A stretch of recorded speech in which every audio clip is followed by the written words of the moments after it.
Hello किसान साथियों, आपका अपने तकनीकी चैनल ग्रीन फार्म सॉल्यूशन पे स्वागत है। किसान साथियों, आज के वीडियो में मैं आपको बताने वाला हूं कि जो ये भी सर्दियां आ गई है, इन सर्दियों के मौसम में हम जो सब्जियों की या पॉली हाउस नेट हाउस के अंदर जो हम खेती कर रहे हैं सब्जियों की या ओपन फील्ड में खेती कर रहे हैं, उसके अंदर किस तरह का हमको फर्टिगेशन अपनाना है, क्या क्या सावधानियां रखनी है जिससे हमारा प्रोडक्शन ज्यादा से ज्यादा आ सके।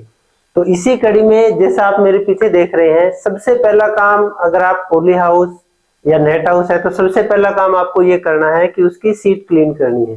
क्योंकि पीछे काफी, अगर मैं पंजाब हरियाणा की बात करूं तो वहां तो बहुत ज्यादा डस्ट और ये जो पराली जलने से जो उसके पार्टिकल्स थे, जैसा आप यहाँ पे देख रहे हैं, ये पंजाब के ये किसान ने मेरे को शेयर किया है। इसमें आप देख सकते हैं कि कितनी सारी डस्ट धूल मिट्टी जो है वो सीट के ऊपर जमा हुई है और उसके कारण जो है सनलाइट पेनिट्रेशन अंदर है वो कम हो गया है, सनलाइट की इंटेंसिटी कम हो गई है। उसके कारण जो है, क्योंकि पौधे को धूप नहीं मिलेगी, सनलाइट नहीं मिलेगी तो पौधे के अंदर खाना नहीं मिलेगा, सीधी सी बात है। तो जिनके पॉली हाउस है वो उनकी सीट साफ करें। जिनके नेट हाउस है वो नेट की जो ऊपर नेट लगी हुई है उसको आप पानी से क्लीन करें बिल्कुल अच्छे से। ये बेसिक चीज है स्पेशली पॉली हाउस और नेट हाउस के किसानों के लिए। आप जितना मर्जी फर्टिलाइजर दे लो, लेकिन अगर आपकी सीड क्लीन नहीं है, आपकी नेट क्लीन नहीं है, तो आपका प्रोडक्शन नहीं बढ़ने वाला है, क्योंकि पौधे में खाना ही नहीं बनेगा। तो ये फर्स्ट स्टेप मेरा है कि सर्दियों के अंदर हमारा अगर हमको प्रोडक्शन बढ़ाना है तो हमको ये फर्स्ट स्टेप जरूर उठाना है। सेकंड स्टेप में हमको जैसा मैंने यहाँ पे लिखा है कि मिट्टी टाइट हो जाती है, सॉइल कॉम्पैक्शन, मृदा संघनन। मिट्टी टाइट होने से आपका जो फर्टिलाइजर की जो इफिशियंसी है वो डायरेक्टली प्रभावित होती है, यानी जो पौधा है वो न्यूट्रिएंट अपटेक नहीं कर पाता है। तो उसके लिए हम क्या कर सकते हैं, जैसे एक मैंने इसके अंदर आपको ऑप्शन लिखा है कि सिंपल H2O2 हाइड्रोजन पेरोक्साइड जो आता है एक सिंपल वाला, मैं इस वीडियो के लास्ट में उसका लिंक भी शेयर करूंगा, ऑलरेडी उसके ऊपर अपना वीडियो बना हुआ है। तो आप सिंपल H2O2, नैनो सिल्वर की यहाँ पे जरूरत नहीं है, सिंपल H2O2 जो है वो आप ड्रिप के साथ में चला सकते हैं। यहाँ पे लिखा हुआ है लो टू मॉडरेट क्वांटिटी, यानी आपको 1 से 2 लीटर ही एक बार में चलाना है। ये बहुत सारे काम आपकी मिट्टी में करेगा। और सबसे ज्यादा जैसे इसमें लिखा हुआ है, ये डिक्रीज सोडियम एक्युमुलेशन जो प्लांट्स में है उसको डिक्रीज करेगा एंड ये आपके जो न्यूट्रिएंट अपटेक की जो इफिशियंसी है उसको बढ़ाएगा। तो सेकंड काम हम ये कर सकते हैं। इसके बाद में मार्केट में कुछ कंपनीज के ऐसे प्रोडक्ट हैं जो फर्टिलाइजर या न्यूट्रिएंट की जो यूज इफिशियंसी है, फर्टिलाइजर यूज इफिशियंसी को बढ़ाते हैं। से फॉर एग्जांपल फर्टिस इंडिया का जैसे इम्पैक्ट आता है, इसको हम यूज कर सकते हैं।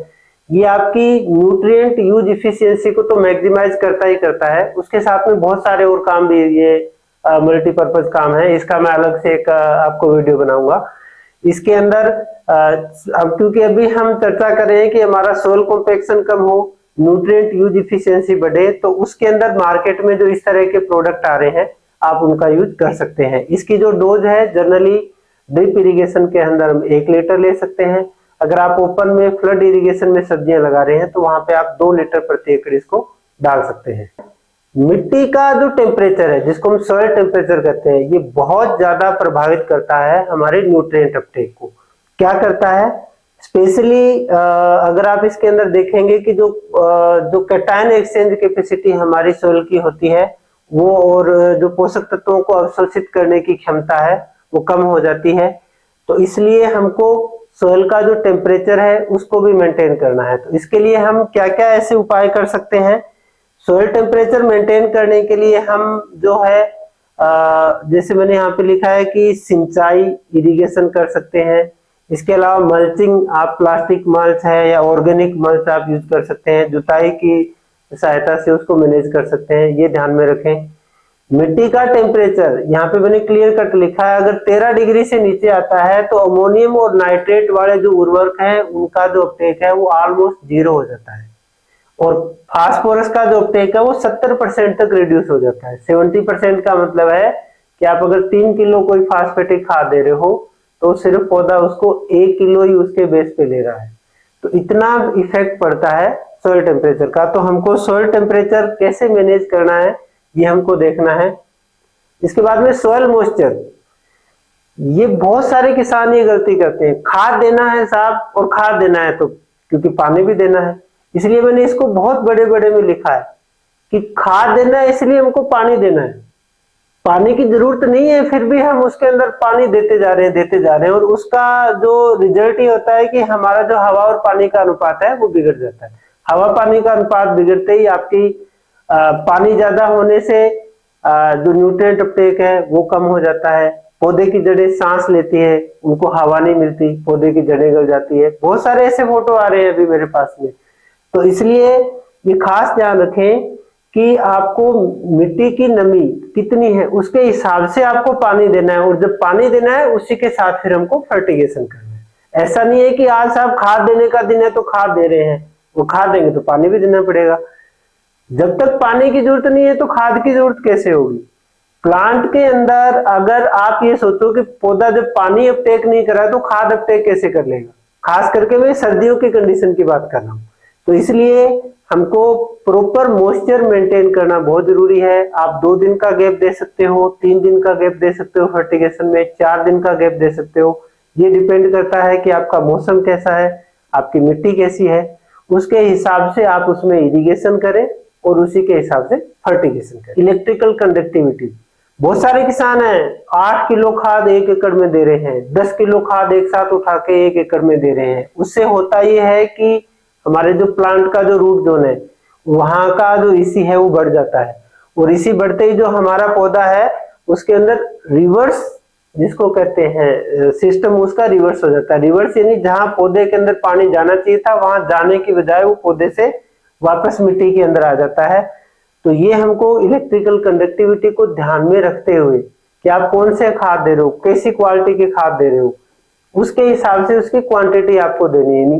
यानी सर्दियों में हमको बहुत ज्यादा खाद एक साथ नहीं देने हैं। अब इसी आधार पे हम डिवाइड करते हैं कि कौन सा खाद फिर हम कब देंगे। तो जनरली हमारे पास में मैं सभी किसानों को कहता हूं कि 3 ग्रुप है हमारे, नाइट्रेट, सल्फेट और फास्फेट। आप इन तीनों को अलग अलग दीजिए, लेकिन क्योंकि सर्दी का मौसम है तो हम इसको थोड़ा इस विंडो को मैंने छोटा कर दिया है। हम अब कैसे फर्टिगेशन करें, तो हम इसमें 2 ग्रुप बना सकते हैं।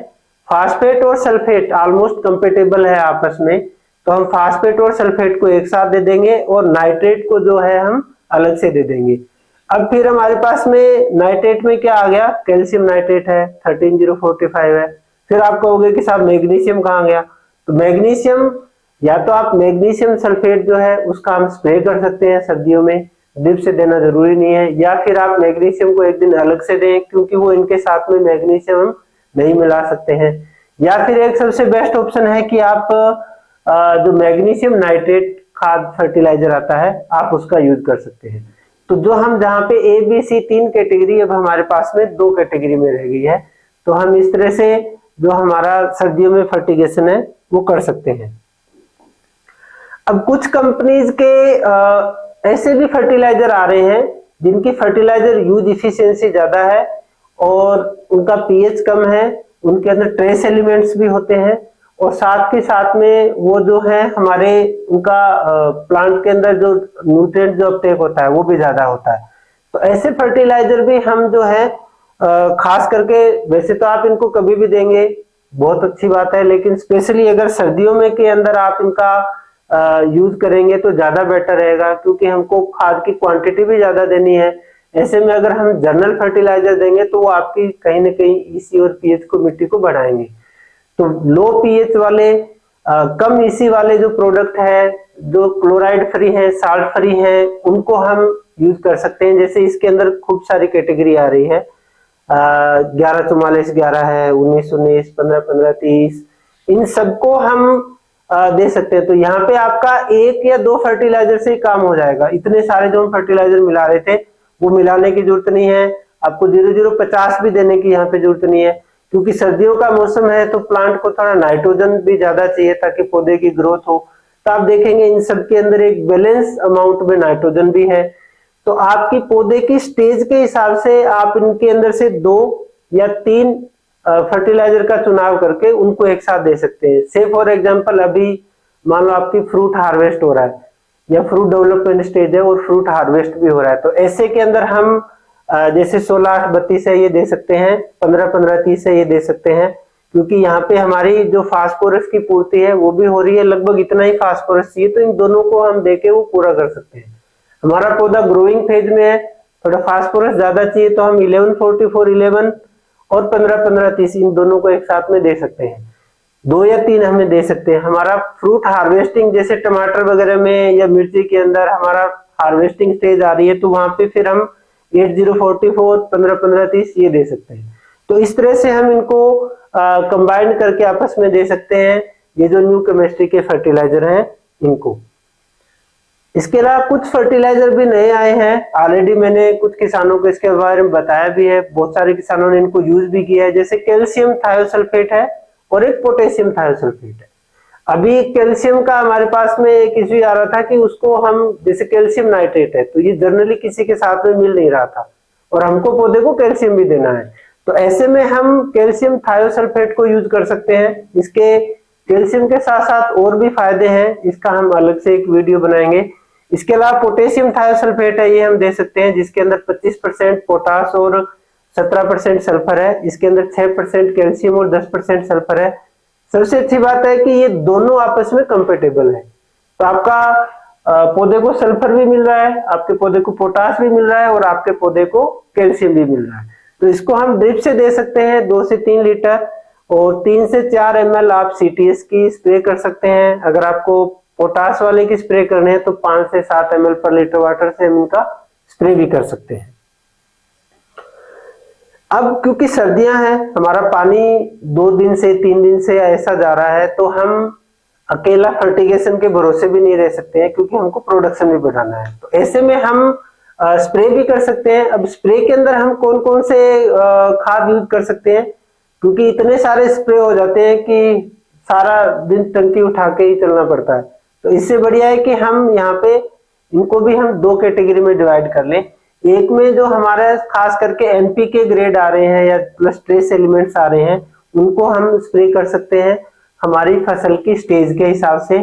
प्लस एक जो दूसरा स्प्रे है वीकली जो आप कर सकते हो, वो जो मैंने अभी पीछे आपको बताया था, KTS या CTS का कर सकते हैं, उसके साथ में चिलेटेड माइक्रोन्यूट्रिएंट मिक्स करके, या फिर हम चिलेटेड कैल्शियम का स्प्रे कर सकते हैं और उसके साथ हम माइक्रोन्यूट्रिएंट ऐड कर सकते हैं। तो एक स्प्रे हम ये कर सकते हैं और एक स्प्रे क्योंकि NPK की ज्यादा रिक्वायरमेंट है तो दूसरा स्प्रे हम NPK का कर सकते हैं। किसान साथियों, आपको ये जानकारी कैसी लगी कमेंट्स बॉक्स में कमेंट्स जरूर कीजिएगा। अपने सभी किसानों को, सब्जियों लगाने वाले किसानों को, खास करके पॉली हाउस, नेट हाउस किसानों को ये वीडियो ज्यादा से ज्यादा शेयर करें। Thank you.